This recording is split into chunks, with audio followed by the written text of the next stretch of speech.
All right, we will get started here.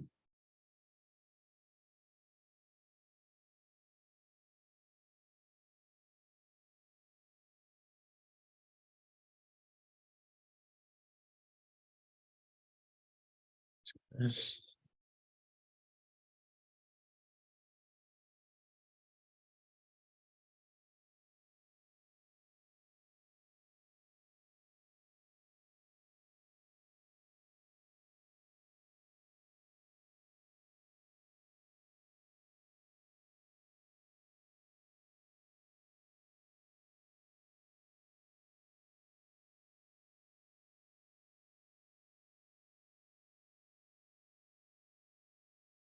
All right, we'll get started. Thanks to those of you tuning in live and to those who are watching the recording. Thank you guys for taking time to come in and learn a little bit more about the interview process. My name is Ibrahim, and before we get started, I'll just go over some important pre-seminar information. So this seminar will be recorded, and the goal is to present as much helpful information as possible. And at the end, we'll be talking about some of the advertising packages available for prospective students and what could be offered through Accepted Together. So you can feel free to reach out to me or just onto the website if there's any follow-up questions.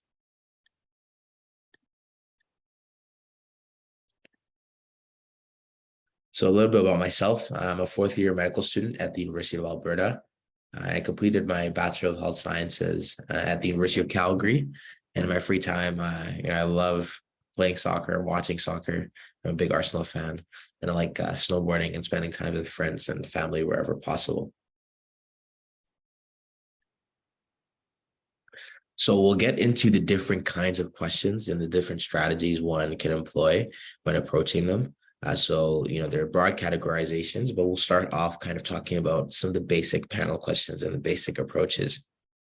So with the panel questions, one of the most common ones that often is presented is the tell me about yourself question. And it's one of those where you can kind of go in multiple different directions in the way you answer it.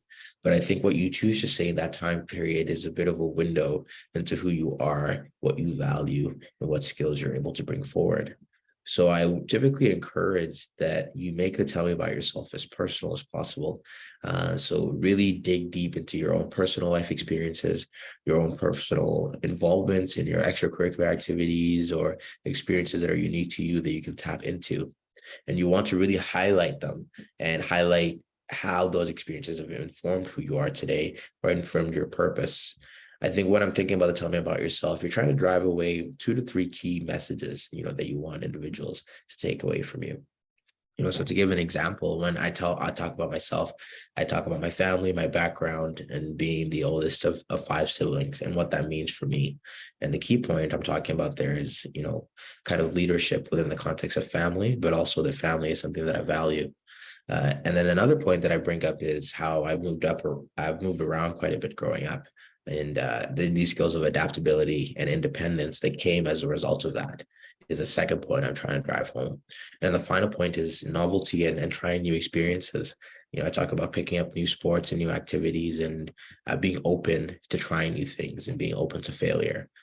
So I feel like that tell me about yourself. It doesn't talk about medicine at all, doesn't talk about, any specific career path I'm interested in, but all of these skills are applicable to a career in medicine, leadership, adaptability, and openness to trying new things and failure. So take some time to reflect and make that tell me about yourself personal, but relevant without having to say, and this is why I want to be a doctor. Because that question will be asked. And then, often you might get the question of why are you interested in a career in medicine? And I think this one is also very important to be reflective, to really think about, what about this career appeals to you? And I think, it's pretty multifactorial. It can be multifactorial. I'll ensure that you make sure that your reasons are not just unilateral, like I want to help people, because you can help people in a variety of careers. Why does it have to be through healthcare specifically? And then beyond healthcare, there are several roles in it. Why does it have to be medicine specifically? And why do you have to be a doctor to meet those values and those goals? And you should think about the multiple factors and reasons that are specific to medicine. And if there's any personal experiences of yourself, through the healthcare system or your family members through the healthcare system, then I would encourage that you employ and kind of tap into those experiences, however they may be relevant. Just going to make sure that my camera showing here. Excellent. All right. So the next thing that we will do is talk about, the strengths and weaknesses questions, which is also pretty inevitable. So I think choosing two to three questions is very key. It gives you an example to kind of elucidate and develop on multiple of them. So I'm just playing around with my video here, make sure that's good. Okay, excellent. So choose 2 to 3 examples of both strengths and weakness and have concrete examples. So if your strength is that you're a leader, talk about a time where you have led. If your strength is, very, meticulous and detail oriented, and that leads to being able to accomplish your goals, like draw into a specific example so that you can substantiate that claim with evidence. And then, with the weaknesses too, it's very important for them to be true, real weaknesses. I have it down here. You can't be like, I work too hard or I volunteer too much, or like this idea of overextending yourself. Try to make the weakness as sincere as possible and for it to be genuinely a weakness. So take some time to reflect about, what are some of the things I've struggled with? What are some complaints I've gotten from people I've worked with in the past? And then talk about how you're working on them. Your weakness, most people, they want it to be like something you're actually still working on. Not like I used to be bad at this, now I'm great. I want you to talk about how you're working towards it and how you're seeing growth, but it should be a weakness that's still kind of happening and that you're kind of actually working towards. I think, choose your weaknesses wisely. Try not to say anything that's too much of a red flag. Like I'm unreliable, for example, is not a good weakness because you wouldn't want somebody who's unreliable to be a physician. So think about your weaknesses, reflect, and have good examples of both weaknesses and strength. This is a common question which is coming up now. Another thing which might be related is kind of like, how have you kind of managed the transition of COVID? What are the things you've learned? So I think when you're talking about managing stress, describe your different coping strategies, describe what's worked, describe how you've been able to know when it's working. A good way to talk about this question is like, I know when I do X, Y, and Z, things are going to go well. I'm able to manage my stress. But I know that if I let X, Y, Z fall by the wayside, then I tend to have feelings of overwhelm. I tend to, get behind, not spend as much time with my family, and show that bit of reflection about what are the skills and then things that you've worked on that made the difficult periods in your training, something you're able to overcome. And then when we talk about these kind of ideas of managing stress, they want to know that you're going to be able to carry those skills forward into medical school, into medical training and beyond, and residency and staff, because these are the things which kind of keep you going and keep you motivated and ensure that you're not burnt out. Describe a time is also a very common question. Describe a time when you failed, when you've had to work in a team, when you exhibited signs of leadership or collaborator. Often these questions may draw on some of the CanMed characteristics, which many of you are familiar with at this point in time. So, what it means to be a professional or a collaborator, health advocate, etc. So think about in these scenarios, really good advice I got from a friend is to think about when these scenarios have gone well and when they haven't gone well. When you've tried to be a health advocate and you had a positive outcome and it didn't go so well. When you try to be a leader and it went well or it didn't go so well. And you'll find that through these, you'll actually be able to develop 2 to 3 narratives that are quite interchangeable, that you could perhaps talk about a time where you were in a team setting and, had a failure, or when you showed signs of leadership and a collaborator. So I think concrete examples for each of these is very key. And then you can utilize what we call the STAR approach. So you talk about what the situation and the context was, what the tasks that needed to be done were, or what were some of the issues which you highlighted, what action you took to be able to carry forward or make changes, and the results and what the progress of it. This STAR approach works with some scenarios, so you can kind of see how you feel when you're doing the different responses, but I find it provides a bit of structure and it makes it easier for your reader to follow along. The other big category I find is having ethical or social kind of situations and contexts. So when we're looking under the ethical umbrella, you can get a lot of questions about healthcare. Some of the topics which may be asked, are ideas of abortion or medical assistance in dying, vaccinations and vaccine mandates, whether we feel like those are necessary, masking mandates, and then as well as kind of the health issues and disparities of marginalized populations. So we're looking at Indigenous health, Black health, and understanding the social underpinnings of health, whether it be food insecurity, low socioeconomic status, and how that affects how patients interact with the healthcare system, and how it predisposes them to perhaps certain conditions or more frequent presentations to hospital. Then there's the bigger outside of the healthcare bubble, what are some of the political things that we're thinking about? We can, like examples here are things like striking rights for healthcare professionals, should residents or healthcare staff be able to go on strike? What are the pros and cons of such things? War, stopping terrorism, large scale, minimum wage, affordable housing, capital punishment. They kind of want to get at what are the ethical frameworks and that you are considering in every situation, and how do you go about approaching decisions. So hiring practices as well. If you're trying to hire for diversity, what are the ways to go about that? Is that justified? If so, how do you implement such things? The next is more social again, introduction of artificial intelligence. Many of you at this point know about ChatGPT. How is that going to change our field? How is that going to change the way we interact with each other? And, how it intersects into different industries, ideas of space exploration, living on other planets, climate change, social media and its impacts on our health, ways it can improve and decrease, health outcomes. These ideas are just for you to see how you think about a lot of these worldly things, which affect the day-to-day lives of yourself, your colleagues, and your future patients. So, we went over a whole host of different things you can see from a healthcare standpoint, from a healthcare standpoint, as well as from like a social lens and framework and political framework. So what I recommend is just doing a little bit of reading around some of these topics or other topics that are kind of, topical to you that you've seen being in the news recently, or that you've seen more people talking about, or that you've noticed, as a conversation you have more regularly with your family. And I think take brief notes on what you learn, maybe like 2 to 3 bullet points from each of these main idea, and keep them somewhere in a document that you can easily address and come back to. And I think there's a lot of resources which can help help you know and be in the know. These 2 podcasts here, Solving Healthcare is by a doctor named Dr. Quadko Kiramenteng. He's a ICU physician based out of the University of Ottawa and was a graduate at the U of A. He kind of talks about a lot of hot button issues in terms of health. For COVID for a while, talking about the implementations of that on the health of our patients, the health of physicians, but also like for ideas of wellness and ways in which we can bridge that gap between patients and physicians.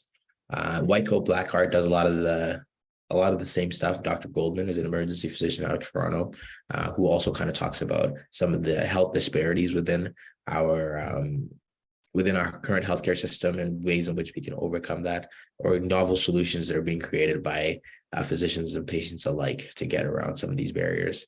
So these are more like kind of healthcare context. Front Burner is a CBC News podcast, which I use quite often, by Jamie Poussin. It's just different things going on in the world, whether it's like the earthquake in Turkey and Syria and how that affects people's livelihoods, or kind of social political with Russia and Ukraine, or day-to-day kind of ins and outs of our local government. They focus on one issue a day. And I find that it's kind of how I keep up to speed what's going on in the world. And I think knowing what's going on is very important, because it often affects not only our lives, but the lives of the people we take care of. So podcasts are a big plus. I highly recommend. Another thing you could try is healthydebate.ca. It's also a website which has a lot of different popular topics that are kind of ongoing in health discussion, and cites evidence-based information which you can refer to in your discussions as well. The one I also really like here is the Department of Washington Bioethics. They actually it's a website which goes over a lot of these basic kind of ethical frameworks that you can use to approach different ethical scenarios. So stuff like advanced care planning or confidentiality, cross-cultural issues and beliefs. And it actually just has like a one-page summary on these issues. So people recommend reading stuff like Doing Right, the book on kind of like ethical approaches. But I find that this is much more easy to get the main idea. And when you're having conversations about these ethical scenarios, it's really about how you can communicate your ideas, not necessarily like using the right words or verbiage, because you might be talking to somebody who is or isn't in the healthcare profession, or who is or isn't an ethical, ethicist. So just being able to talk day to day, what are the issues? How do you move forward with them? And what are the ramifications down the line? So then there's the kind of creative / miscellaneous questions that are a little bit more outside of the box that you might see at different schools. And the other thing I would like to address, is often we get these questions and they're wondering like, why are they asking something so random? And I think a lot of it is seeing how you're able to communicate your ideas effectively. Part of being a physician is being able to communicate to a variety of individuals on different team settings. And being able to think on your feet sometimes and creating a plan under pressure is something that can be appraised when you get something that you're not prepared for. We talk about these social kind of ethical ones people foresee, but there are different contexts where you might not necessarily have that time to prepare and to see how your ideas come across in those contexts. And I think these are really unique opportunities to kind of draw on personal and lived experiences. If a quote really resonates with you or resonates with a conversation you had with a family member recently, or reminds you of something that you did when you were younger. Similarly, if there's like a picture that you're asked to describe, you can infuse it with your personal experiences, because those are what really make you and your response unique. So see, there's some examples. We can discuss a quote, describe an image, opportunity to expand on your personal and lived experiences, I think is what I would say. So we've gone over, the two main camps, or the three main camps. You have the creative and miscellaneous, you have your standard ethical / social scenarios, and then you have your panel questions. And, there are some common pitfalls when approaching these questions, which I'll go over. So, I think when we're talking about the panel, it's about being sincere and being true to yourself, and trying to be personal wherever possible. Common pitfalls in all these responses is going on tangents and not necessarily responding to the question, or not being succinct in one's response. One thing with MMIs or ethical scenarios is really not acknowledging the other side or the value or benefits of one thinking a certain way or making a certain action, and just being like your way is the right way. I think ultimately, whenever you're presented with a choice, you should try and make one, but should entertain the two sides and the benefits and consequences of either. And do not make up fake facts. If you don't know something, it's okay to express that. You're not expected to know everything. If you do, to some extent of knowledge, have information on something, you can share it and identify where your limits are. And then here, like, avoid overcomplicated terminology. Like when we're talking about ethics, you don't need to talk about beneficence and non-maleficence to be able to say, do no harm and to do good. The simple terminology, as long as you get your ideas across, is very effective. And again, try not to appear contrived, be sincere wherever possible, lean on your lived experiences or scenarios you've seen day to day. It makes the questions less abstract and more real. And isms, like, don't try to avoid saying anything problematic. I think these are opportunities to show your sincere and genuine self, and individuals with problematic views or isms shouldn't be taking care of patients. So it's important to be sincere and, avoid any kind of red flags that make the interviewer concerned that you're not fit to be a physician. So some of the take-home messages that I would kind of emphasize at the very end here are to relate the interview to yourself, however possible, through your personal experiences, through books that you've enjoyed, movies that you've seen, experiences of close friends, acquaintances, like if you know about a friend who went through a similar scenario. And like, if you kind of use these principles, you're able to make the response real, right? It's not only an abstract question, it's an exercise in reality. And however you can infuse your personal experiences, this helps us get to that point, and it makes it more interesting and memorable. And confidence is key. I think, it can be very nerve-wracking because these interviews are very important. and feels like a major decision, or sorry, major turning point in your career or future steps. But recognize that you were selected to be there for a reason. And think of being at the interview as being around future colleagues, people who you'll be working with, future patients, people who you might be taking care of, and your future professors, individuals who might be imparting knowledge onto you. You definitely belong there and you deserve to be there. So, make sure to have confidence. And if you find it effective, there's a lot of literature which shows that power poses before interviews are very effective.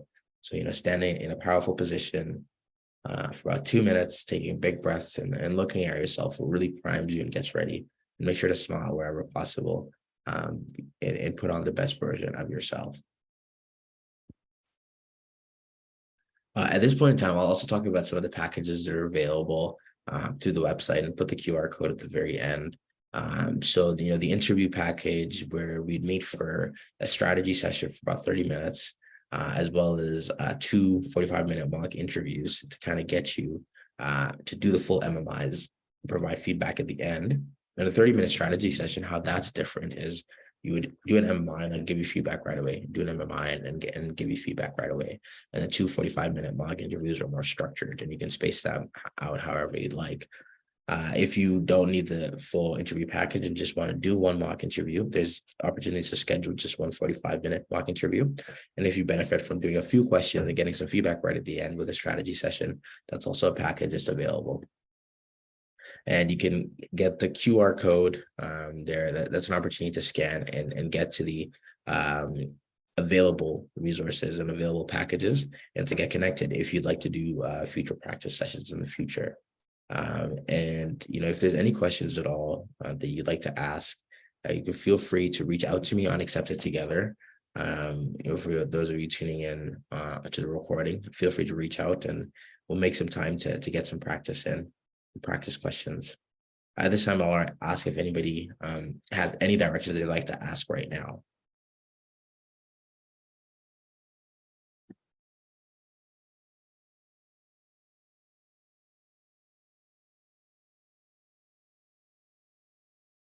All right, if that's the case, we'll stay tuned for any questions that pop up on the website.